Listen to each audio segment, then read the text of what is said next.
75 साल में कीमती दौलत पर तवज्जो नहीं दी गई, किसी कार्टेल या सियासी वजूहात की बिना पर तजब्जुब का शिकार रहे साबिक हुकूमत ने लैब लोगों को सियासी इंतखाब का निशाना बनाया गया। वजीर आजम का मिनरल समिट से खिताब, भारत को दोबारा मुज़ाकरात की पेशकश।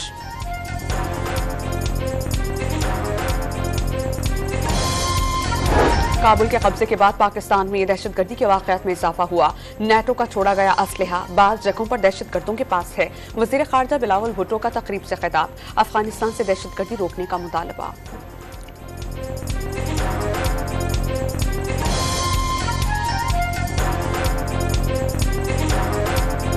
और पेट्रोलियम मसनूआत की कीमतों में इजाफे के खिलाफ कराची में प्रेस क्लब पर मुजाहिरा, मुजाहिरीन की हुकूमत के खिलाफ नारेबाजी, कीमतों में इजाफा वापस लेने का मुतालबा।